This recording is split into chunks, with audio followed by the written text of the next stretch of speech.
नमस्कार, आप देख रहे हैं प्रदेश का सबसे भरोसेमंद news channel India news Uttar Pradesh Uttarakhand. आपके साथ मैं हूं हेमंत कुमार। जैसे जैसे यूपी के चुनाव नजदीक आते जा रहे हैं, राज्य का सियासी पारा चढ़ता जा रहा है। ओवैसी यूपी में भागीदारी संकल्प मोर्चा के बैनर तले कई दलों के साथ मिलकर चुनाव लड़ने की तैयारी कर रहे थे, लेकिन अब इस मोर्चे पर सवाल उठ रहे हैं। सियासी गलियारों में यह भी चर्चाएं हैं कि सीटों के बंटवारे पर सहमति नहीं बन पाने की वजह से ओवैसी ने मोर्चे के बैनर तले चुनाव लड़ने से मना कर दिया है और ऐसे में ओवैसी एक बार फिर से अपने एजेंडे में लग गए हैं। ओवैसी ने एक बार फिर से हिंदू मुस्लिम कार्ड खेलना शुरू कर दिया है। आपको बता दें कि राम की नगरी अयोध्या से ओवैसी ने अपने मिशन यूपी का आगाज किया है। ओवैसी की जुबान पर एक बार फिर से हिंदू और मुस्लिमों का एजेंडा है और इस बार ओवैसी तालिबान को ढाल बना करके बीजेपी को साधने की कोशिश में लगे हुए हैं। ओवैसी ने एक बार फिर से मोदी सरकार को निशाने पर लिया है। ओवैसी ने कहा है कि तालिबान पर भारत को खुल करके सामने आना चाहिए, सरकार को अपना रुख स्पष्ट करना चाहिए कि उनका स्टैंड क्या है, तालिबान के बारे में भारत सरकार की क्या सोच है, तालिबान के बारे में मोदी सरकार की पोजीशन क्या है, तालिबान आतंकी है या फिर नहीं है, भारत अगर तालिबान को आतंकवादी मानता है तो क्या उनको यूएपीए की लिस्ट में शामिल करेगा। ओवैसी ने सरकार पर तंज कसते हुए शायराना अंदाज में कहा कि सरकार क्यों शर्मा रही है, पास आते भी नहीं, चिलमन से हटते भी नहीं, पर्दे से झांक कर मोहब्बत आखिरकार क्यों। और ऐसे में सवाल तो बनता है कि क्या तालिबान को ढाल बना रहे हैं ओवैसी? क्या ओवैसी को तालिबान का साथ पसंद है? ओवैसी की धर्म वाली सियासत का एजेंडा आखिरकार क्या है? और बीजेपी के विकास मॉडल से आखिरकार क्या ओवैसी डर गए हैं? तो चार अलग अलग तस्वीरों के जरिए जरा समझिए ओवैसी की नीति को और आगे आने वाली राजनीतिक लहर को भी, क्योंकि उत्तर प्रदेश में चुनाव होने को है और इसी बीच ओवैसी अपने एजेंडे पर लौट आए हैं। अब सबसे पहले हम आपको वो बयान भी सुनवाएंगे, लेकिन इस वक्त अलग अलग तस्वीरें हम आपको दिखा रहे हैं और सवाल इस बात को लेकर के उठ रहे हैं कि क्या तालिबान को ओवैसी ढाल बना रहे हैं। सवाल इस बात का भी कि यूपी में तालिबानी सोच का कॉकटेल आखिरकार क्यों है, और साथ ही साथ सवाल इस बात को लेकर के भी कि ओवैसी की धर्म वाली सियासत का एजेंडा आखिरकार क्या है, इस एजेंडे में क्या छिपा है, इस एजेंडे के जरिए क्या वोट बैंक को साधने की कोशिश की जा रही है। बीजेपी के विकास मॉडल से क्या ओवैसी डर गए हैं? क्योंकि तमाम पार्टियां पहले जो कहती थी कि आखिरकार वे विकास के मॉडल पर ही चुनाव लड़ेंगे, लेकिन अब अलग अलग रुख अख्तियार करते हुए जा रहे हैं उसी हिंदू मुस्लिम वाली बहस की तरफ। तो आज सबसे पहले हम आपको ओवैसी का वो बयान सुनवाते हैं जिसमें उन्होंने तालिबानी एजेंडे को दिखाया है, जो तालिबान के सारे केंद्र पर निशाना साधते हुए दिखाई दे रहे हैं। भारत सरकार की तरफ से जो ऑफिशियल स्टेटमेंट आया है उसमें यह कहा गया है कि तालिबान, अब ये बीजेपी संघियों से मैं चाह रहा हूं कि सुने इस जुमले को, तालिबान के रिक्वेस्ट पर मोदी सरकार ने भारत की सरजमीन पर तालिबान से बातचीत की। अब हम ये पूछना चाह रहे हैं मोदी सरकार से कि उनको क्या आपने कबाब खिलाया या उनको आपने दूध पिलाया या बगैर दूध की चाय पिलाई? और जब आपने बातचीत की तो आपने क्या उनसे कहा कि हेलमंड प्रोविंस में जैश ए मोहम्मद एक्टिव है, खोस्ट में लश्कर तैयबा का कैंप एक्टिव है? क्या भारत सरकार ने तालिबान के उस रिप्रेजेंटेटिव से ये खुलकर कहा कि हमारे जो माइनिंग राइट्स हैं एक मुकाम पर, क्या हमने उस माइनिंग राइट्स को आजीगोट में उसको बरकरार रखेंगे? और सबसे अहम बात यह है कि भारत सरकार यूएन सैंक्शन कमेटी का चेयरमैन है, तो क्या वो तालिबान और हक्कानी नेटवर्क के वो टेररिस्ट को डिलिस्ट करेंगे? और सबसे बुनियादी बात, ये मोदी सरकार देश को बताए कि तालिबान आतंकवादी है या नहीं है और उनका मौक़िफ़ क्या बता दें। तो सवाल तो बनता है, मैं इस मुद्दे पर हम चर्चा करें उससे पहले आप बीजेपी और कांग्रेस ने क्या कुछ कहा वो भी सुनिए। तालिबान के प्रति कितना प्यार उमड़ रहा है ओवैसी साहब का, ये किसी से छुपा हुआ नहीं है। तालिबान के कई सारे समर्थक भारत में भी हैं जो तालिबानी मानसिकता के साथ चलते हैं। तालिबान ने किस प्रकार का क्रूर अत्याचार, क्रूर व्यवहार किया है, ये किसी से छुपा हुआ नहीं है। महिलाओं के प्रति किस प्रकार का व्यवहार रहा है, पूरी दुनिया इस बात को लेकर के चिंतित है। लेकिन ये एक सच है कि अब अफगानिस्तान पर तालिबान का कब्जा है और तालिबान अब वहां पर एक सरकार बना रहा है। आगे आने वाले समय में भारत सरकार विदेश नीति के अनुरूप उनके साथ व्यवहार करेगी। पूरा वैश्विक समुदाय जिस प्रकार का व्यवहार करेगा उसके आधार पर हम भी व्यवहार करेंगे, लेकिन तालिबान की जो कारगुजारियां हैं उसको लेकर के उनकी आलोचनाओं से परे वो कभी नहीं हो सकते। ओवैसी साहब भी तो बरसाती मेंढक की तरीके से उत्तर प्रदेश में आए हुए हैं। ओवैसी साहब को बताना चाहिए कि क्या भारतीय जनता पार्टी का सपोर्ट करने के लिए उत्तर प्रदेश में आए हैं। ओवैसी साहब को यह भी बताना चाहिए कि पिछले 5 सालों में ओवैसी साहब ने बयान देने के सिवाय उत्तर प्रदेश की जनता के लिए, आइन के लिए क्या किया है। इस तरीके के बयान भारतीय जनता पार्टी को समर्थन देने का काम करते हैं और जनता को मुख्य मुद्दे से भटकाने का काम करते हैं। भारतीय जनता पार्टी और ओवैसी साहब एक ही सिक्के के दो पहलू हैं। तो आखिरकार तालिबान पर भारत की राजनीति गर्माती हुई दिखाई दे रही है। ओवैसी ने पूछा कि तालिबान पर स्टैंड क्या है भारत सरकार का, बीजेपी का, और साथ ही साथ कांग्रेस पार्टी भी कह रही है कि अब सबको अपना अपना स्टैंड बताना होगा। लेकिन दरअसल इसके पीछे क्या है, इसके पीछे क्या चुनाव है, चुनाव की राजनीति है, यह भी समझना जरूरी है। क्या तालिबान को ओवैसी ढाल बनाकर के पेश कर रहे हैं बीजेपी के मिशन 350 को फेल करना? आखिरकार क्या उद्देश्य है और इस उद्देश्य के पीछे क्या वे तालिबान का सहारा लेंगे? ओवैसी मुस्लिम बाहुल्य सीटों पर चुनाव जीतने की कोशिश तो नहीं है। ओवैसी का क्या ये धार्मिक एजेंडा है, इसको लेकर के भी सवाल उठे हैं। तालिबान से आखिरकार किसको मोहब्बत है और कौन तालिबान से खफा है, यह भी साफ हो जाना चाहिए। आखिरकार कौन तालिबान की नीतियों का संरक्षक रहा है? भारतीय जनता पार्टी ने कहा कि कुछ लोग यहां देश में भी तालिबानी प्रवृत्ति के लोग हैं और तालिबान के लोग हैं जो इस तरीके से अपनी मानसिकता को दिखाते आए हैं।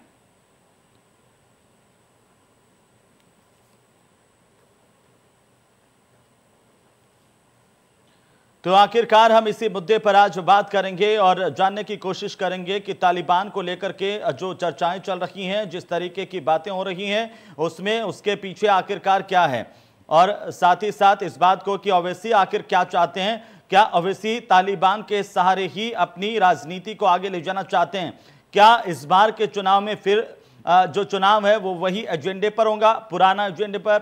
आखिरकार इसे लेकर के जब विकास की बात होती है तो विकास से भटक करके चुनाव हमेशा हिंदू मुस्लिम पर क्यों चला जाता है, उसके लिए कौन जिम्मेदार है? विकास की बात करने वाले अगर इससे भटक करके कहीं चले जाएं तो उनको क्या कहेंगे? कैसे आखिरकार इन चुनावों को देखा जाए और चुनाव की इस होड़ में, वोट पाने की होड़ में, क्या हमारे नेता कहीं भी चले जाएंगे, किसी भी तरह से अपने आप को पेश करते हुए नजर आएंगे? यह अपने आप में भी महत्वपूर्ण है। सवाल इस बात को लेकर के लगातार उठ रहे हैं। तालिबान जैसा कर रहा है वो सबने देखा, जिस तरीके से किया जा रहा है वो भी सब देख रहे हैं और तालिबान कल सरकार बना लेगा। लेकिन आखिरकार भारत में तालिबान को लेकर के जंग क्यों छिड़ी हुई है, ये भी अपने आप में महत्वपूर्ण है। इसको भी हम तलाशने की कोशिश करेंगे। हमारे साथ एक बड़ा पैनल जुड़ेगा और आपको हम बता दें कि लगातार अब ओवैसी के बयान को लेकर के चर्चाएं तेज हो गई हैं। ओवैसी आखिरकार क्या चाहते हैं, सवाल तो बनता है। आज इस पर हम बात करेंगे। क्या ओवैसी का एजेंडा हिंदू मुस्लिम का एजेंडा है, या फिर ओवैसी जो बात कर रहे हैं विकास की वो भी कहीं ना कहीं स्टैंड करती है? ओवैसी कहां स्टैंड करते हैं? ओवैसी के साथ बाकी तमाम पार्टियां कहां स्टैंड कर रही है तालिबान को लेकर के, उस पर भी आप आज बात करेंगे। हमारे साथ एक बड़ा पैनल है जिससे मैं आपका तारुफ करवा दूं। हमारे साथ राकेश त्रिपाठी हैं, प्रवक्ता भारतीय जनता पार्टी के, साथ ही साथ विनोद बंसल हमारे साथ हैं, प्रवक्ता हैं विश्व हिंदू परिषद के, फैजान खान है प्रवक्ता हमारे साथ बीएसपी के, और साथ ही जावेद अहमद है प्रवक्ता है कांग्रेस पार्टी के, उमाशंकर राजभर हमारे साथ हैं, प्रवक्ता है एसपी के, और साथ ही साथ मोहम्मद आमिर हैं मुस्लिम स्कॉलर के तौर पर हमारे साथ जुड़े हुए हैं। आप सभी का बहुत बहुत स्वागत है। और साथ ही हम शुरुआत करेंगे, आखिरकार मोहम्मद आमिर आपसे शुरुआत करना चाहता हूं, कैसे आप इस बयान को देख पा रहे हैं? क्या ओवैसी एक बार फिर से हिंदू मुस्लिम करते हुए दिखाई दे रहे हैं? क्या ओवैसी को तालिबान से प्रेम है? ये सवाल उठ रहा है क्योंकि ओवैसी का बयान और उन्होंने कहा कि सब अपना स्टैंड क्लियर करें। आपका स्टैंड क्या है? देखिए, ये मेरा साउंड आ रहा है? जी आ रहा है, बिल्कुल जी। देखिए, जहां तक तालिबान का मामला है और जो उन्होंने बयान दिया है कि जब तक इलेक्शन रहेंगे तालिबान आता रहेगा, देखिए बहुत सिंपल सी चीज है। ये जो तालिबान चल रहा है आजकल, हम भी समझते हैं तालिबान क्यों चल रहा है। इलेक्शन की डिमांड है, माहौल की डिमांड है, और भारतीय जनता पार्टी के पास क्योंकि अपने काम नहीं है दिखाने के लिए, कोई चीज है ही नहीं, है ना, तो उनके पास सिर्फ यही है कि किसी भी तरीके से हिंदू मुस्लिम उन्हें करना है तो उन्हें तालिबान को डिस्कस करना है, और पूरी तरीके से मीडिया इसमें अपना जो है इंपॉर्टेंट रोल प्ले कर रहा है। हर तरफ सिर्फ तालिबान का डिस्कशन जो है सुनाई दे रहा है। मेरा सवाल ये है, जो ओवैसी जब बात कर रहे हैं तालिबान की, वो सुनाई नहीं दे रहा आपको? मैं वही कह रहा हूं जी। जब चारों तरफ तालिबान सुनाई दे रहा है और ओवैसी साहब से या दूसरों से भी, या अभी मेरी जबान से भी बार बार तालिबान का नाम निकल रहा है, क्यों निकल रहा है? क्योंकि तालिबान वर्ड डिस्कशन में है। तालिबान वर्ड डिस्कशन में इसलिए है क्योंकि रूलिंग पार्टी को सूट कर रहा है, इसलिए क्योंकि गंगा में जो लाशें बह रही थी वो तालिबान ने नहीं बहाई। देश की संपत्तियां जो बिक रही हैं वो तालिबान नहीं बेच रहा है। देश की जीडीपी अगर नीचे जा रही है तो वो तालिबान की वजह से नहीं जा रही है। देश में अगर भुखमरी और बेरोजगारी फैल रही है तो वो तालिबान नहीं फैला रहा है। लेकिन इन मुद्दों पर बात न हो, इसलिए मुसलमानों से जुड़े हुए मुद्दे भारतीय जनता पार्टी को चाहिए। उसमें एक बेहतरीन मुद्दा तालिबान के नाम पर इस टाइम मिला हुआ है। तो जो रियल इश्यूज हैं मार्केट के, वो इश्यूज डिस्कस ना हो, इसके लिए चलिए जल्दी एक कमेंट सबका हो जाए, उसके बाद चर्चा को आगे बढ़ाएंगे। मोहम्मद आमिर, आपकी बात समझ गया मैं। जिन्ना के भरोसे होती है, कभी तालिबान के भरोसे होती है, कभी मोहम्मद आमिर तबलीगी जमात के भरोसे होती है। इस वक्त तालिबान के भरोसे भारतीय जनता पार्टी की नीतियां चल रही है। विनोद बंसल जी, विनोद बंसल जी, आप सुन पा रहे हैं मुझे? तो लगता है विनोद जी तक आवाज नहीं जा रही है। उमाशंकर राजभर, जल्दी से अपना स्टैंड बताइए। ओवैसी पूछ रहे हैं आपका स्टैंड क्या है तालिबान पर? नहीं, हेमंत जी इस बात को माननीय ओवैसी जी के बातों का जरा ध्यान दीजिए। उन्होंने कहा क्या है इस बात के लिए जरा सा, ये जो चुनाव आ रहा है, मुद्दा जो चुनाव का इस समय है वह उत्तर प्रदेश के विकास की बात होनी चाहिए। लेकिन इस इलेक्शन में यह जो बीजेपी है यह तालिबान और हिंदू मुस्लिम की बात करेगी, मस्जिद और मजार की बात करेगी। अभी तो आपके जो साथ आए थे ओवैसी वो बात कर रहे हैं जी। हेमंत जी सुनिए, ओवैसी जी वही केवल अपने वोटरों को आगाह कर रहे हैं। ये 6 महीना लगते हैं, इनके बात का वो मत आना। यह हिंदू मुसलमान की बात करेंगे, तालिबान और पाकिस्तान की बात करेंगे। ये अभी से वो अपने वोटरों को वो आगाह कर रहे हैं कि इलेक्शन विकास के नाम पे नहीं चलने वाला है, तालिबान और पाकिस्तान के नाम पे चलने वाला है। भाजपा उसको लाने वाली है, उसी बात को अपने वोटरों को आगाह कर रहे हैं कि घबराइए मत, ये भाजपा आएगी, क्योंकि विकास के नाम पर उसको कहने के लिए कुछ नहीं है। उसने उत्तर प्रदेश में 4.5 सालों में कुछ काम नहीं किया। और उन्होंने जो कहा है, इस बात को हेमंत जी ध्यान रखिए कि पूरे देश की जनता यह जानना चाहती है भाजपा से कि आज के डेट में आपका 3 बिलियन डॉलर वहां पर फंसा हुआ है, आपका व्यापार फंसा हुआ है, आपका वह पड़ोसी मुल्क है, तो आप किसी पड़ोसी मुल्क से तो अच्छा रिश्ता रखिए। आपसे आप पाकिस्तान से सुरक्षित नहीं है, चाइना सुरक्षित नहीं है, बांग्लादेश से सुरक्षित नहीं, नेपाल से सुरक्षित नहीं है, तो आपके सर पर बैठा हुआ जो अफगानिस्तान है, तो उससे तो आप कम से कम किसी देश के तो आप बता दीजिए कि तालिबान आतंकवादी है, तो उससे मित्रता रखनी है। और यह भी मैं बता दो, चलिए मैं पूछ लेता हूँ राकेश त्रिपाठी से, ठीक है? उमाशंकर जी, सुनिए जी, मैं आ जाऊंगा, वापस आ जाऊंगा। एक कमेंट हो जाने दीजिए। राजभर साहब एक कमेंट सबका हो जाए, उसके बाद हम धीरे धीरे आगे बढ़ते हैं। राकेश त्रिपाठी जवाब दीजिए, आपका स्टैंड क्या है? ओवैसी पूछ रहे हैं। देखिए हेमंत जी, पहली बात तो इस पैनल में आपने कई सारे ऐसे लोग बैठा रखे हैं जो सब या तो तालिबान के समर्थक हैं, ओवैसी के समर्थक हैं, या भारतीय जनता पार्टी के स्थायी विरोधी हैं।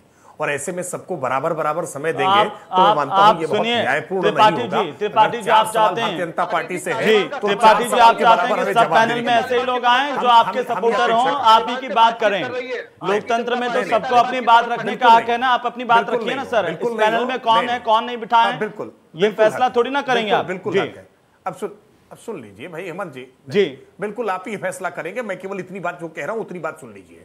4 लोगों से सवाल पूछवाएंगे तो 4 बार जवाब देने का समय दीजिए। सबको बराबर समय देंगे तो सवाल 4 होंगे और जवाब 1 होगा। ये जवाब नहीं है। आपका स्टैंड क्या है? 4 जवाब लेने पड़ेंगे। भारतीय जनता पार्टी को 4 बार जवाब के लिए समय दीजिए। भारतीय जनता पार्टी को 4 बार समय दीजिए। मैंने केवल इतनी बात कही है। त्रिपाठी जी, क्या आपको समय नहीं मिलता है क्या? त्रिपाठी साहब आप डिरेल क्यों हो रहे हैं? त्रिपाठी साहब, क्या आपको समय नहीं मिलता है क्या? आप हमेशा आते हैं, आप पहली बार बैठे हैं क्या? फिर आप ऐसी बात कर रहे हैं जी। कृपया जवाब दीजिए। निवेदन है कि बीच में हस्तक्षेप मत करिए जी। जवाब दीजिए हेमंत जी। आपने चूंकि कहा कि सबको बारी-बारी, देखिए आप गलत बोलेंगे, मैं टोकूंगा, मेरा काम है। अगर आप देखिए बराबर समय ना दें। मैं नहीं चाहता कि ये बहस डिरेल हो जाए। मैं नहीं चाहता कि जिस पर आज हम बात करें उस पर बात नहीं करें। टोक लो आप जी, बोलिए। आप जितना टोकना है, अरे भाई हेमंत जी जितना टोकना है आप पहले टोक लीजिए, उसके बाद त्रिपाठी जी बोलिए ना। आप लगातार टोकते रहेंगे तो लगातार नहीं बोल सकते ना। आप टोक लीजिए जितना टोकना है। आप फ्रेम सेट कर लीजिए कि किस फ्रेम के तहत हमें बोलना है, क्या बोलना है, ये भी बता दीजिए। आप जब कमाल 4 हो गया पैनलिस्ट त्रिपाठी बैठा साहब। लेंगे, जी। जिन 4 पैनलिस्ट के सवाल भारतीय जनता पार्टी से होंगे, तो आप भारतीय जनता पार्टी को त्रिपाठी 4 साहब, बार जब जवाब मैं देने का आपको मौका समय देंगे। नहीं दूं, मेरा तब केवल आप इतना आगे कहना बात है, कहेंगे आप तो 4 ज्यादा सवाल बेहतर पर जवाब होगा। केवल आप एक नहीं अपना होगा, जवाब दीजिए 4 ना। सवाल पर 4 बार जवाब होंगे। ठीक है, बोलिए। नहीं, आप जवाब तो देने से पहले ही जवाब देने से पहले ही आप बीच में टोकना शुरू कर रहे हैं। आपके हर बार टोकने के बाद जवाब देना होता है। मेरा बहुत स्पष्ट कहना है, तालिबान को भारतीय जनता पार्टी चुनाव में लेकर के नहीं आई है। तालिबान ने अफगानिस्तान पर यूपी चुनाव देख करके कब्जा नहीं किया है। तालिबान ने यूपी चुनाव देख करके अगर कब्जा कर लिया है तो निश्चित तौर पर इसका दोषी भारतीय जनता पार्टी को मानना चाहिए।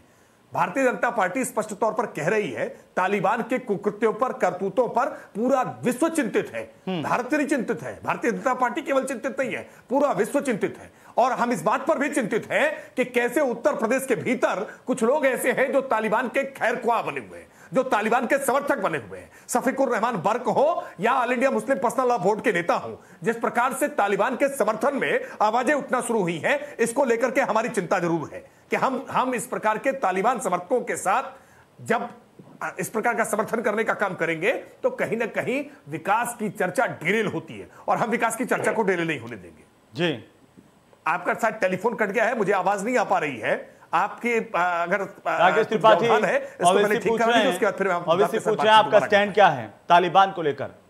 आवाज आ रही है त्रिपाठी जी का? जी, तालिबान ने अफगानिस्तान पर यूपी चुनाव देख करके कब्जा नहीं किया है। तालिबान ने यूपी चुनाव देख करके अगर कब्जा कर लिया है तो निश्चित तौर पर त्रिपाठी साहब आवाज आ रही है आपको? मैं फिर से आता हूं आपके पास, लेकिन फैजान खान हमारे साथ हैं। फैजान साहब, आपका स्टैंड क्या है तालिबान को लेकर के?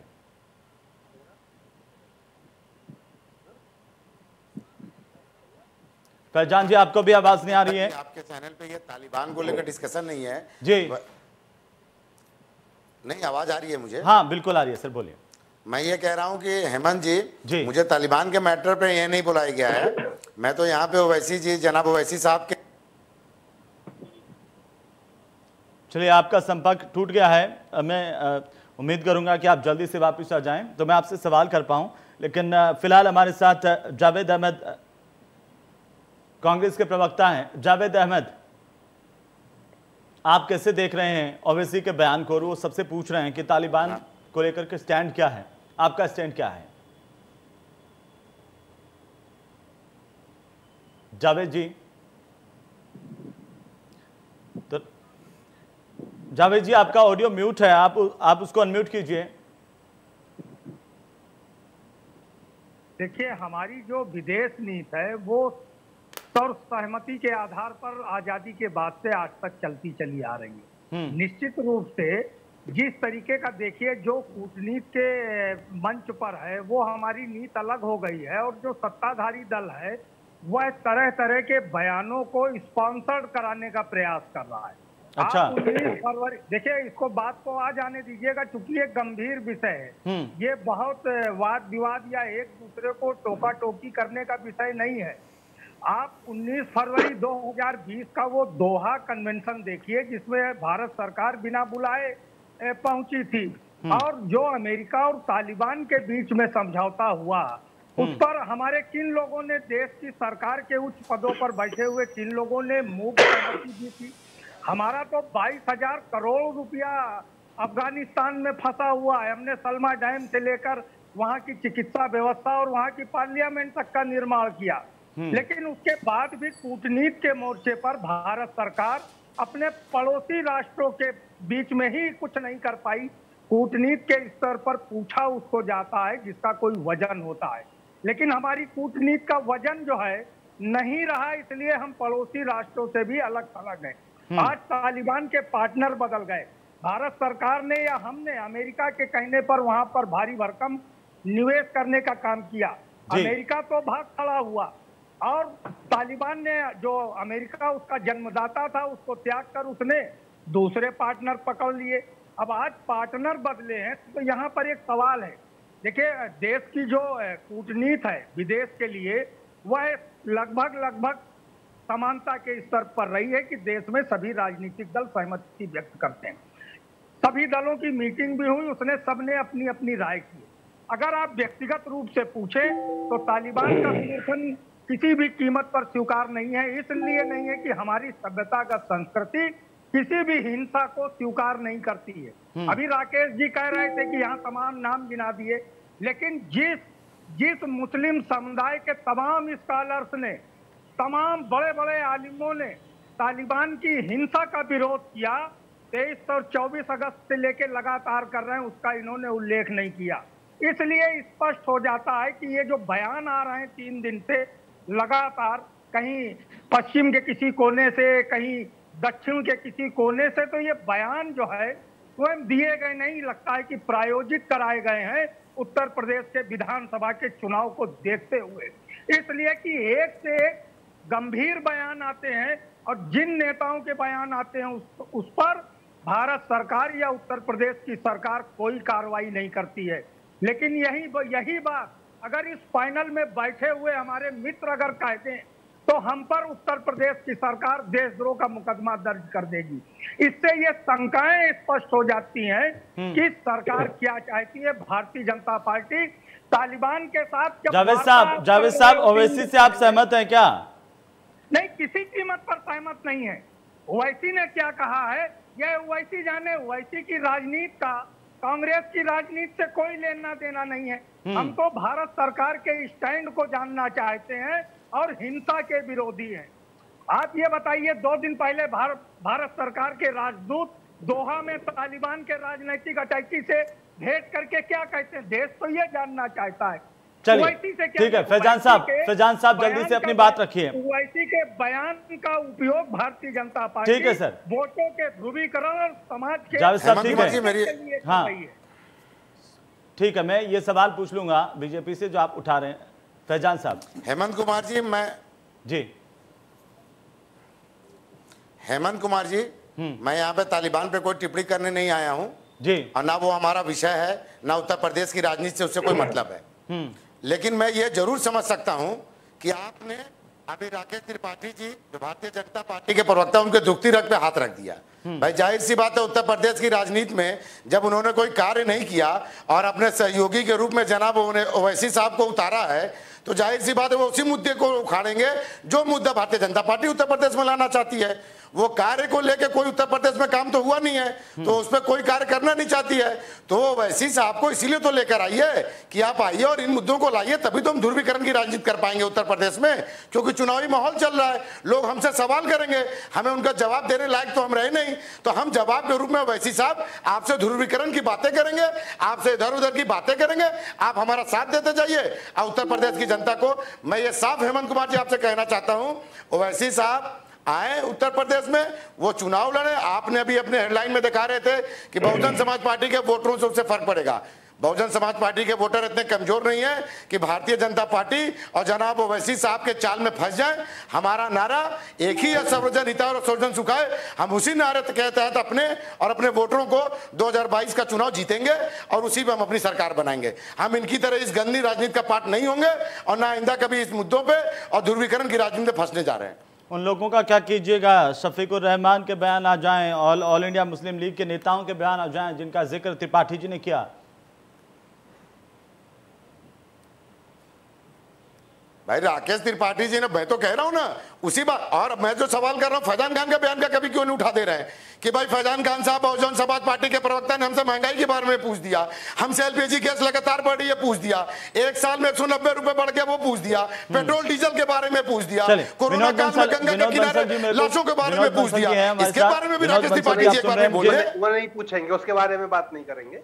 विनोद जी आप सुन रहे हैं मुझे? चलिए, विनोद जी हमारे साथ नहीं जुड़े हुए हैं। राकेश त्रिपाठी जवाब दीजिए, आप पर बहुत गंभीर आरोप हैं। कांग्रेस कह रही है कि ओवैसी आपके अपने समर्थक हैं, आपके साथ के हैं, इसलिए आप उनको इस तरह से ध्रुवीकरण की राजनीति करवाने के लिए बयान दिलवाते हैं। ओवैसी आपसे पूछ रहे हैं कि आप ये स्टैंड क्लियर कीजिए, क्यों दोहा में आप मिलने जाते हैं, और तालिबान अगर आतंकवादी है तो आतंकवादी के साथ बातचीत क्यों है। वो ये भी पूछ रहे हैं कि सुरक्षा परिषद के प्रस्ताव में तालिबान को मान्यता देने में भारत ने जो है वो समर्थन क्यों किया 13 देशों के साथ। बबलू को फोन करके बता दो यहाँ गंभीर आरोप सारे सवाल एक साथ खड़े किए हैं, इसलिए थोड़ा सा तफसील से समय दीजिएगा। हम एक एक सवाल का मैं बारी बारी से जवाब दूंगा। सबसे पहले फैजान खान ने आरोप लगाया है कि असदुद्दीन ओवैसी भारतीय जनता पार्टी की सहयोगी पार्टी है। देखिए, असदुद्दीन ओवैसी के आने से पीड़ा क्यों बहुजन समाज पार्टी या समाजवादी पार्टी को या कांग्रेस पार्टी को हो रही है, इसलिए क्योंकि सहारनपुर की रैली में 2019 के चुनाव में मायावती जी जब यह बयान देती है कि सारे मुसलमानों एकजुट हो जाओ और भारतीय जनता पार्टी को चुनाव हराओ, जिसके कारण चुनाव आयोग ने बैन किया था, मायावती जी को बैन किया था। भाई तो आप और ओवैसी साहब एक ही सिक्के पे तो बात करते हैं।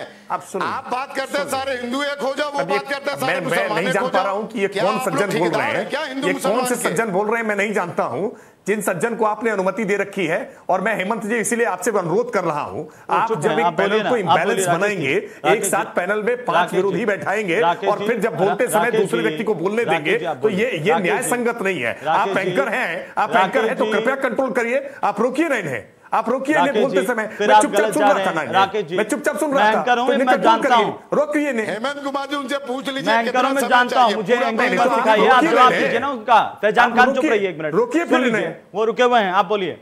नहीं, आप फैजान खान बोल रहे थे, मैं चुपचाप सुन रहा था ना। थोड़ा सा जरा धैर्य रखिए, 4 लोग आप लोग सवाल उठाने वाले हैं, मैं जवाब दे रहा हूं, एक एक करके चारों का जवाब दूंगा, आप बिल्कुल परेशान मत होइए, एक एक करके जवाब दूंगा। फैजान खान साहब की समस्या क्या है, क्यों बहुजन समाज पार्टी परेशान हो रही है? क्योंकि उनको लगता है कि उनके मुसलमान वोटों का जो वोट बैंक बना रहे थे, उसमें बंटवारा करने के लिए कोई आ गया है। मैं स्पष्ट तौर पर कह रहा हूं, भारतीय जनता पार्टी सबका साथ, सबका विकास और सबके विश्वास के नारे के साथ चल रही है। हमने सबके हितों के लिए काम किया है, हमने सबके हक हुकूक के लिए काम किया है, और इसलिए हम पूरी तरह से आश्वस्त हैं कि हमने जो योगी आदित्यनाथ जी की सरकार ने 4.5 वर्षों में उत्तर प्रदेश में काम किया है, हम उसके आधार पर 2017 के चुनाव में परिणाम से ज्यादा सीटें जीत करके आने वाले हैं।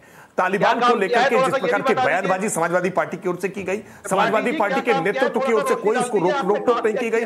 कांग्रेस मोहम्मद आमिर चुप रहिए एक मिनट, सुन लीजिए, उनके बात खत्म हो जाए। जो आपने सवाल उठाए तो इसका जवाब दे रहे हैं। आपको जानकारी नहीं, आप तय कर लीजिए, एक मुद्दा तय करिए, एक मुद्दा तय करिए, हर मुद्दे पर आपको बता दूंगा। आप तय कर लीजिए शिक्षा के बारे में, शिक्षा के बारे में बात कर लेंगे, आप तय कर लीजिए कानून व्यवस्था के बारे में, बता देंगे कानून व्यवस्था में आपने क्या किया। राकेश त्रिपाठी किस विषय पर बात कर? राकेश त्रिपाठी सवाल पूछ रहे हैं कि तालिबानी आतंकवादी हैं तो उनका समर्थन सुरक्षा परिषद में क्यों, दोहा में उनसे मुलाकात क्यों? मैंने इस बात को पहले ही कहा कि तालिबान की कारगुजारियों के आधार पर तालिबान की आलोचना हमेशा होती रहेगी। तालिबान के इस वर्तमान कदम को लेकर के पूरा वैश्विक समुदाय चिंतित है, लेकिन यह भी एक सच है कि आज अफगानिस्तान पे तालिबान का कब्जा है, और अफगानिस्तान के साथ पूरा वैश्विक समुदाय किस प्रकार का व्यवहार करेगा, उसी के अनुरूप भारत एक अलग राय नहीं रख सकता है। विदेश नीति और कूटनीति गूढ़ विषय है, इसको इतनी सहजता और सरलता के साथ टीवी डिबेट में डिस्कशन करके फाइनल कर दिया जाए, मैं मानता हूं ये इतना सरल सहज नहीं है। तालिबान के साथ किस प्रकार का व्यवहार भारत सरकार को रखना है, ये निश्चित तौर पर सभी देशों के साथ, मित्र देशों के साथ, संयुक्त राष्ट्र में क्या स्थिति बनती है, इसके आधार पर निर्णय होगा और इसके आधार पर सरकार करेगी। लेकिन तालिबान का जिस प्रकार का बर्बर चेहरा है, तालिबान ने जिस प्रकार से लैंगिक विभेद किया है, तालिबान ने जिस प्रकार से अत्याचार अनाचार किया है, तालिबान ने जिस प्रकार से आतंक फैलाने का काम किया है, इसकी आलोचना लगातार होती रहेगी। सप्लाई हो रही है, 400 से अधिक लोग जो है लखनऊ में अस्पतालों में भर्ती हैं। उमाशंकर राजभर, आपके पास कुछ है ही नहीं। उमाशंकर राजभर जी, कानून आवाज किसकी है, ये कौन बोल रहा है बीच में? अरे भाई, एंकर बता रहे हैं कि सवाल कौन पूछ रहा है। नहीं, ये कौन सवाल पूछ रहा है, ये कौन सवाल पूछ रहा है, ये थोड़ा परिचय बताइए कि सवाल कौन पूछ रहा है। उमाशंकर राजभर बोलिए। हेलो, उमाशंकर राजभर बोलिए। आप कह रहे थे बीजेपी कर रही है, हम तो उसके खिलाफ हैं, जो हिंसा कर रहा है हम तो उसके खिलाफ हैं, जो आतंकवाद फैला रहा है। आपको तालिबान का साथ पसंद है, आपको ओवैसी का साथ पसंद है? हेमंत जी जरा त्रिपाठी जी से ही पूछिए, क्या अफगानिस्तान भारत का आप सोचिए कि बॉर्डर का देश नहीं है? इस बात को जरा पूछिए त्रिपाठी जी से कि पूरे भारतीय जितने हिंदुस्तानी हैं सबको इस बात की चिंता है जो अफगानिस्तान में हो रहा है। तो भारत की जो विदेश नीति रही है, त्रिपाठी जी से केवल यही पूछ लीजिए कि हम पाकिस्तान से क्या अच्छा रिश्ता रखते हैं क्या? कभी हमारे प्रधानमंत्री वहां बिरयानी खाने चले जाते हैं, चाइना के राष्ट्रपति आते तो हमको झूला झुलाते हैं, और ट्रम्प के चक्कर में गुजरात में हमने क्या किया, तो आज के डेट में हम अमेरिका के उमाशंकर राजभर जिनका साथ मिल रहा था उन्होंने मना कर दिया, तो आपका स्टैंड बदल गया क्या? की झूठा है। इस बात को ध्यान रखिए कि हेमंत जी उनसे यही पूछिए कि पूरे हिंदुस्तानी की चिंता है, मैं उनसे पूछूंगा, आप तो उसका जवाब दीजिए, तो पूछ रहे हैं बॉर्डर का देश है। राजभर साहब आप उसका जवाब दीजिए, राजभर साहब आप उसका जवाब दीजिए, आतंकवादी है कि नहीं है, यही आप तो उसका जवाब दीजिए ना कि आपका स्टैंड क्या हो गया, आपका स्टैंड बदल गया क्या? वो आपके साथ चले गए तो छोड़ के? हमारा स्टैंड नहीं बदला है, हमारा स्टैंड तो हेमंत जी जरा सा भी नहीं बदला। हम तो अपने वोटरों को आगाह कर रहे हैं, चाहे ओवैसी जी हो चाहे भारतीय, ओवैसी के बयान की खिलाफत करते हैं आप। मोर्चा हो उमाशंकर राजभर ओवैसी के बयान की खिलाफत करते हैं आप। भारतीय जनता पार्टी अपने काम का उल्लेख नहीं करेगी, तालिबान के खिलाफ खड़े हुए हैं, की बात करेगी, और यह पाकिस्तान उमाशंकर राजभर जो छोटे बच्चे शफीकुर रहमान के बयान की खिलाफत करते हैं आप। मंदिर और मस्जिद की बात करेगी उमाशंकर राजभर मुस्लिम लीग के उन नेताओं के बयानों की खिलाफत करते हैं आप जो तालिबान का समर्थन करते हैं। देखिए हम कभी भी जो तालिबान जो अफगानिस्तान में हो रहा है उसका, और आप ये कह रहे हैं राजभर साहब, आप ये कह रहे हैं ओवैसी अगर तालिबान जप रहे हैं तो आप उसकी खिलाफत कर रहे हैं।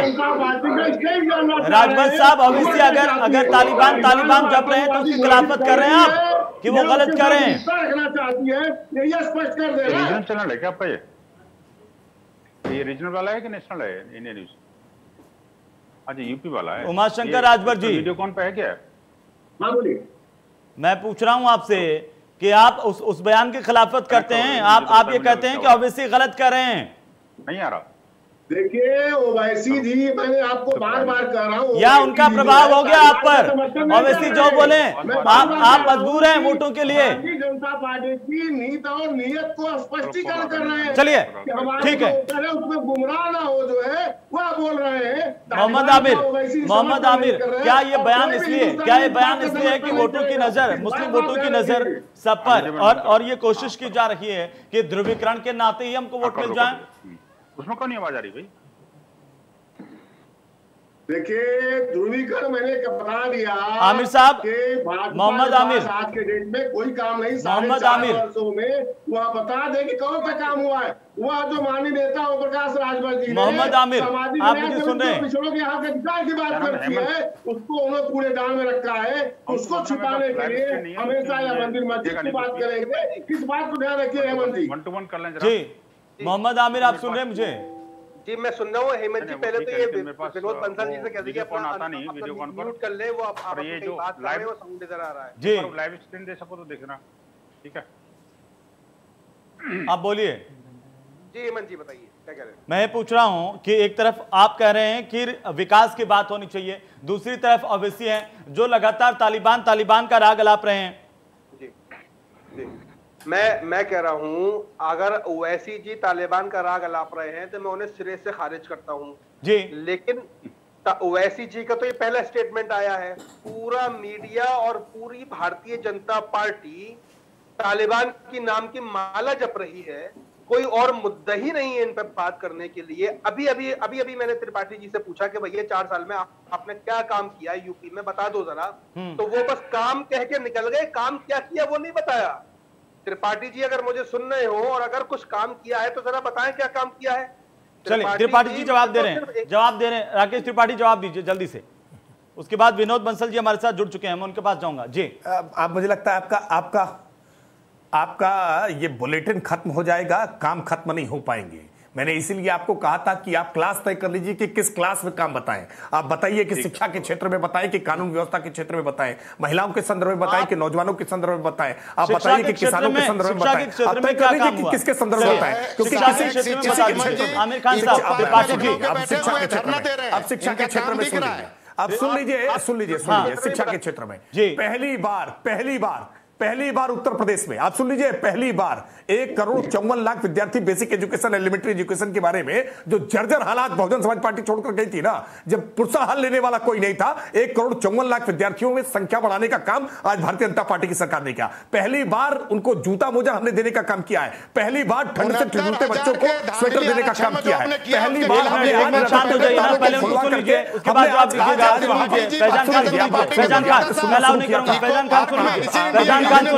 ऐसे नहीं होगा, ऐसे नहीं होगा। फैजान खान सुनिए, उत्तर प्रदेश की पूरी जब सवाल पूछा तो चौपट कर रखा था, सुन लीजिए, पूरी उसके उत्तर बाद प्रदेश की शिक्षा व्यवस्था को चौपट कर रखा था। अभी हालिया समय में जिनकी हमने श्रद्धांजलि अभी हमने दी है, आज हमारे बीच में कल्याण सिंह जी नहीं है। इस उत्तर प्रदेश की शिक्षा व्यवस्था पर लोग हंसते थे। कल्याण सिंह जी के आने के बाद हमने जिस तरह से नकल विरोधी अध्यादेश पारित करने का काम किया था ना, लोग कहते थे कि हम कल्याण सिंह के जमाने के पास आउट हैं। कल्याण सिंह के जमाने के पास आउट लोगों को सम्मान दिलाने का काम, वरना आप जैसे लोगों ने उत्तर प्रदेश को डकैती बनाकर रख दिया था, इस उत्तर प्रदेश की छवि खराब करने का काम किया था। आज उत्तर प्रदेश में आज चाहे शिक्षकों की भर्ती हो, पारदर्शिता के साथ करने का काम किया है। वरना इससे पहले जिस प्रकार के शिक्षा के सेवा चयन आयोग थे, किस प्रकार के भ्रष्टाचारियों को शामिल करके रखा था। त्रिपाठी जी वो पूछ रहे हैं, त्रिपाठी जी वो पूछ रहे हैं आपसे कि कितने आपने IIM बनाए, कितने IIT बनाए और कितने कॉलेज बनाए, ये बता दीजिए सीधी सी गणना। शिक्षा का मतलब जूते मोजे नहीं होता, पहले यही सीख लीजिए। वो पूछ रहा हूं ना मैं, सुनिए पूछ रहा हूं ना, उनको जवाब दे रहे हैं ना। राज्य विश्वविद्यालय, 3 नए राज्य विश्वविद्यालय, सुन लीजिए, 3 नई स्टेट यूनिवर्सिटी उत्तर प्रदेश में हमने शुरू करने का काम किया है। प्राइवेट क्या 11 निजी विश्वविद्यालयों को अनुमति देने का काम हमने किया है। 44 इस समय नए डिग्री कॉलेज हमने शुरू करने का काम, गवर्नमेंट डिग्री कॉलेज शुरू करने का काम हमने किया है। आज उत्तर प्रदेश की जो ग्रेडिंग है शिक्षा के मसले पर, वो पूरे देश में नंबर 1। चलिए ठीक है, मैं आता हूं वापस से बात, त्रिपाठी जी आपके पास आता हूं, त्रिपाठी जी मैं आपके पास आ रहा हूं, मैं त्रिपाठी जी वापस आता हूं। विनोद बंसल जी हमारे साथ हैं, विनोद बंसल जी को वो सुन रहे काफी देर से, विनोद बंसल जी सुन रहे हैं, विनोद जी को ले लेते हैं। त्रिपाठी जी फिर मैं वापस से आता हूं, फिर वापस से आता हूं, बड़ा परिवर्तन करने के त्रिपाठी जी मैं आता हूं, 1 मिनट, त्रिपाठी जी मैं आता हूं। विनोद बंसल जी हमारे साथ जुड़ चुके हैं। विनोद जी आपका स्वागत है इंडिया न्यूज पर। और सवाल इस बात को लेकर के, जावेद अहमद चुप हो जाइए 1 मिनट, जावेद अहमद चुप हो जाइए। विनोद बंसल जी सवाल इस बात को लेकर के कि जब चुनाव आते हैं हिंदू मुस्लिम होने क्यों लग जाता है, तालिबान का राग अलाप रहे हैं ओवैसी और ये पूछ रहे हैं सरकार से कि उनका स्टैंड क्या है। देखिए, तालिबान का हमेशा से समर्थन करने वाले वो तालिबानी मानसिकता के ये जनकों में से हैं, जो कि बार बार दारुल देवबंद और जमात उलेमा हिंद का समर्थन करते हैं ये। और ये वो संस्थान है जहां से कि ये मदरसे बड़े पले और जो सुन्नी बहावी सोच है उसको लेकर के चले। और उसके कारण ही पाकिस्तान, अफगानिस्तान और बांग्लादेश के अंदर जिस तरह से अल्पसंख्यकों के ऊपर अत्याचार हो रहे हैं, इन मदरसों की दीन शिक्षा के कारण ही तालिबानी बनते हैं, उसी के कारण ये अलकायदा बनती है, उसी से बनते हुए ये सब चलते हैं। और इन सबको पोषण और खाद पानी देने का काम कौन करता है? भारत में रहने वाले वो जिहादी तत्व, ये जो ओवैसी जैसे लोग। और आप देखिए, बड़ी दुर्भाग्य की बात है कि आप देखिए कि ये एक तरफ भी तालिबान की बात करते हैं, दूसरी तरफ उन्होंने ये घोषणा की है कि हम अयोध्या से जो है हमारा चुनाव प्रचार का शुरुआत करेंगे। चाहे दिल्ली के नवाब हों, दिल्ली के शहजादे हों, या फिर वो ये हैदराबादी नवाब, ये जाकर के अयोध्या से अपना काम शुरू करना चाहते हैं, लेकिन राम जन्मभूमि पर मत्था टेकना नहीं चाहते। जावेद अहमद सुन लीजिए, जावेद अहमद एक मिनट शांत हो जाइए ना, आप जब बोलते हैं तो कोई बीच में नहीं बोलता है। जावेद अहमद, इनकी संस्कृति बड़ी अजीब है यार जी। ये हमेशा से जिहाद करते हैं और टीवी चैनल की डिबेट में भी उसको डिटेल करने की कोशिश करते हैं। ये बड़ी इनकी जो मानसिकता है, आपको अच्छी तरह जानते हैं। लेकिन मैं एक बात टू द पॉइंट कह दूं कि ये देश ने देखा है कि जब जिसने जहां भी रामद्रोह किया उसकी सजा उसको भुगतनी पड़ी है, चाहे वो दक्षिण के जो काले चश्मे वाले करुणानिधि हों, या उत्तर भारत के वो नाक वाले महाराज हों, या जो चाराचोर हमारे जो लालू प्रसाद यादव हों, या फिर जो है वो अपनी ईरान से और इटली से आई हुई इम्पोर्टेंट माता जी, वो सबने मिलकर के जो रामद्रोह किया उन सबकी सजा ये सब लोग भुगत रहे हैं। मुझे लगता है कि अब समय आ गया है, अगर अयोध्या जाते हैं तो जाएं, प्रभु रामलला के शरण में जाकर के साक्षात दंडवत करके अपने पापों को प्रायश्चित करने की कोशिश करें। हो सकता है भगवान राम इनको माफ कर दें, लेकिन सिंपली ये कहना कि हम अयोध्या जा रहे हैं, इससे काम नहीं चलने वाला। और दूसरी बात ये कि जिस तरह से तालिबान की बात जाकर कर रहे हो आप, तालिबान संस्कृति क्या है सब जानते हैं। तालिबान वो संस्कृति है कि जो स्वयं के अलावा आ रहा हूं ना अमित साहब, आ रहा हूं मैं आपके पास, नहीं मानेगा उसका गला काट दूंगा मैं। ये संस्कृति और संस्कृति का पोषक भारत में है, ये बड़ा दुर्भाग्यपूर्ण स्थिति है। भुगत रहा है अफगानिस्तान, लेकिन उसके जनक और वो तालिबान देने का काम करते हैं भारतीय मुसलमान। चलिए अब एक एक करके बोलिए। जावेद साहब क्या बोल रहे हैं आप? बोलिए जावेद अहमद, बोलिए। बोला क्या वो पिछड़े हिंदू नहीं है? अब दर्द नहीं होता बंसल जी आपको खाली मजा आता है कि विभाजन की राजनीति करो और उन्हीं को खाद पानी दो। नहीं, अगड़े पिछड़े और दाल रोटी चल रही है और ये दलितों का विभाजन की राजनीति में दाल रोटी चलती है। मुझे समझ में नहीं आ रहा है ये आतंकवाद की दाल रोटी ही विभाजन की राजनीति के लोग अगड़े पिछड़े की बात करते हैं और आप दलित और मुस्लिम एक गठजोड़ की बात करते हैं और दलित की बेटियों के साथ ही बलात्कार करते हैं। और ये दलितों की बेटियों को जब उठा के ले जाते हैं, उसको लफ्ज़ का शिकार बनाते हैं, तब इनके मुंह में नहीं जाता है। और शुद्धि के नाम पर उन्हीं बहु बेटियों का जो बलात्कार कौन करता है वो भी बताते हैं और दलित बेटी को जो है सरेआम जला देते हैं। 19,000 साल शुद्धि के नाम पर दलित की बेटियों का शोषण पता आपको? अभी तो बताइए बंसल जी। बताने वाला सिर्फ और सिर्फ हिंदू पर्सन था। 3,000 साल तक कोई नहीं आया, उसने शोषण किया दलित की बेटियों का। देखिए जितने भी उत्तर प्रदेश के अंदर भी काम हुआ है। चलिए फैजान साहब मैं आपके पास आ रहा हूं। एक मिनट जावेद साहब, अब शांत हो जाइए। आपकी बात सबने सुन ली, आराम से सुन ली हम सबने। अब बीच बीच में मत टोका टोकी कीजिए। फैजान साहब, कैसे आखिरकार क्या जो है चुनाव में सिर्फ धर्म के नाम पर ही भला होने वाला है ओवैसी का?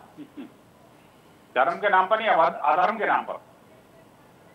अरे पॉलिटिकल रिलीजन के पुजारी बंसल जी आप भी हैं और ये साफ आप लोग देख रहे हैं। जावेद साहब शांत हो जाइए। जावेद जी अगर आप इतना ही बताना चाहते हैं अपने आप को मुस्लिमों का हितैषी, अगर आप इतना ही मुस्लिमों का हितैषी बताना चाहते हैं तो देश को बताइए शाहबानो केस में फैसला किसने पलटा, किसकी सरकार में पलटा? सब जानते हैं आपको। इनके पास तर्क नहीं है जी, को तर्क है बस। अरे हेमंत जी मैं अपनी बात कंप्लीट कर लूं फिर मैं। शांत होइए ना 2 मिनट। जब आप बोलते हैं सब सुनते हैं और आप बीच में बोल करके आप भटकाना चाहते हैं सबको। पॉलिटिकल हिंदुत्व डिबेट के टॉपिक में नहीं बोलेंगे, इसके अलावा सब कुछ बोलेंगे। ये क्योंकि इनको समझा के भेजा जाता है कि आप जिहाद करो डिबेट में भी, समझा के और जो भी डिबेट का टॉपिक है उसको डिरेल करो। जब आप जावेद साहब आप बोल रहे थे, हम सब सुन रहे थे आपको, अब आप कंटिन्यू बोलते जाएंगे, इसका मतलब ये थोड़ी ना है आप चुप भी तो रहेंगे, सुनेंगे भी तो सही। हेमंत जी कुतर्क कोई नहीं सुनेगा, ये आपके कुतर्क सब सुन लें, आपका भाषण सुनने के लिए यहाँ पर सब लोग बैठे हुए हैं। अरे वोकल कॉर्ड खराब हो जाएगी जावेद अहमद साहब। तथ्य पे बात करिए, क्यों यहाँ पर आंतरिक वोकल कॉर्ड खराब हो जाएगी। मुद्दे पर आइए जावेद साहब, मुद्दे पर आइए जावेद साहब, मुद्दे पर आइए। मैं आ जाऊंगा आपके पास, थोड़ा शांत रहिए। क्यों गुस्सा है, इतना गुस्सा क्यों है आप में? शांत रहिए भाई थोड़ा। तालिबान का असर आप पर आ गया क्या? तालिबान का असर भाजपाइयों पर है हेमंत भाई, हम लोगों पे तो मैंने आपको बोलने का अगर मौका नहीं दिया होता तब आप कहते। सबको बराबर का मौका दे रहा हूं, फिर भी आप किसी न किसी के बीच में बोले जा रहे हैं, कोई और अपनी बात नहीं रख पा रहा है। लेकिन हेमंत जी विद ड्यू रेस्पेक्ट मैं बस इतना ही कहूंगा कि त्रिपाठी जी को आपने 3 स्टेट यूनिवर्सिटीज जो भारतीय जनता पार्टी ने बनाई, मैंने आपका सवाल उनसे पूछा, आप और भी आगे सवाल उठाएंगे। देखिए सवाल उठाना आपका फर्ज है, उनका फर्ज है जवाब देना, वो सत्ता में है, वो जवाब देने के लिए यहाँ पर बैठे हुए हैं। हम सब उनसे सवाल पूछेंगे। त्रिपाठी जी से उन 3 स्टेट यूनिवर्सिटीज का नाम पूछ लीजिए प्लीज। त्रिपाठी जी,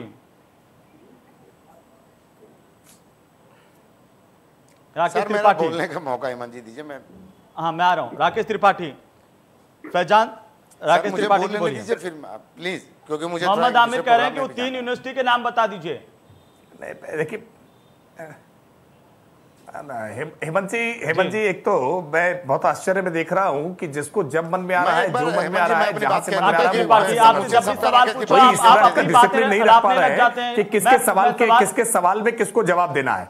जिसको आपसे पूछ रहे हैं वो सवाल नहीं, सवाल किसका हो रहा है, कौन बोल रहा है पता नहीं चल पा रहा होता है। आमिर मोहम्मद आमिर आपसे सवाल पूछ रहे हैं कि जब आप विश्वविद्यालय बनाने की बात करें 3 विश्वविद्यालयों के नाम बता दीजिए।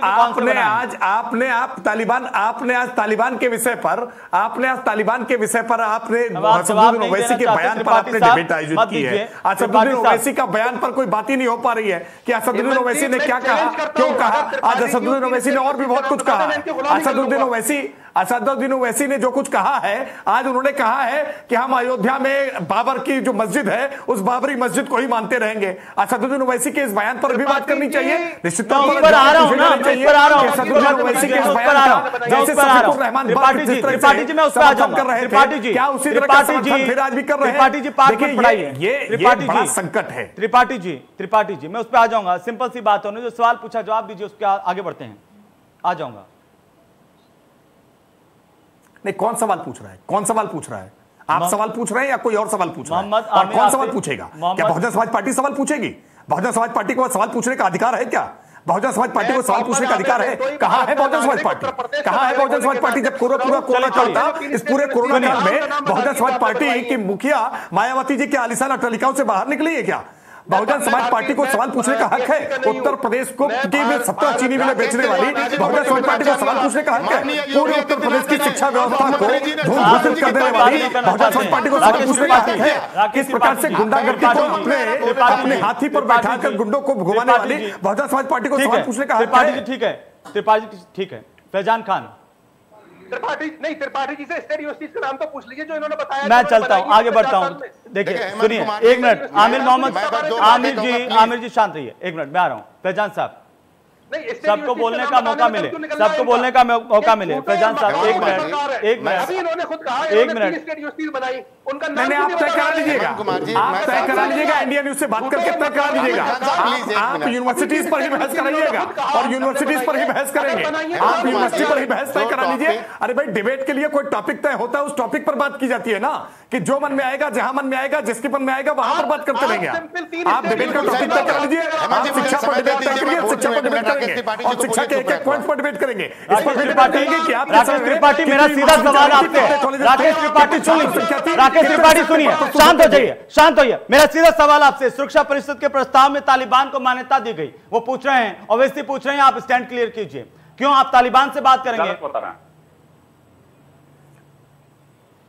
आतंकवादियों से बात करेंगे? स्पष्ट तौर पर इसको साफ साफ कहा है कि तालिबान ने आज जिस तरह से अफगानिस्तान पर कब्जा करने का काम किया है, पूरा वैश्विक समुदाय किस प्रकार का व्यवहार करेगा उसके अनुरूप ही भारत जाएगा। भारत कोई अलग थलग राय व्यक्त नहीं करेगा, लेकिन इसके बावजूद तालिबान की जो करतूतें हैं, उन करतूतों को आलोचना के दायरे से बाहर नहीं किया जा सकता। समुदाय में तालिबान का जिस प्रकार का क्रूर चेहरा ने तो समर्थन नहीं किया, उन्होंने अत्याचार किया, रूस और चाइना ने तो समर्थन नहीं किया। राकेश त्रिपाठी, सवाल का जवाब दीजिए। वैश्विक समुदाय में रूस और चाइना ने तो समर्थन नहीं किया। करेंगे राकेश त्रिपाठी, सवाल का जवाब दीजिए। वैश्विक समुदाय ने, रूस और चाइना ने तो समर्थन नहीं किया तालिबान का, बोलिए। नहीं, भारत ने भी समर्थन नहीं किया है। 13 देशों ने समर्थन किया है, 13 देशों ने समर्थन किया है, 13 देशों ने समर्थन किया है। तालिबान का समर्थन करने का काम सुरक्षा परिषद के प्रस्ताव में तालिबान को मान्यता का भारत ने समर्थन किया है। डिस्कस कर लेंगे, अब जवाब दीजिए ना। नहीं, बिल्कुल आप तो बड़ा तय कर रहे थे कि सवाल पूछा जाए, आप जितनी और मैं एंकर हूं और किसके आधार पर सवाल पूछूं? आप बोलिए ना, जवाब दीजिए।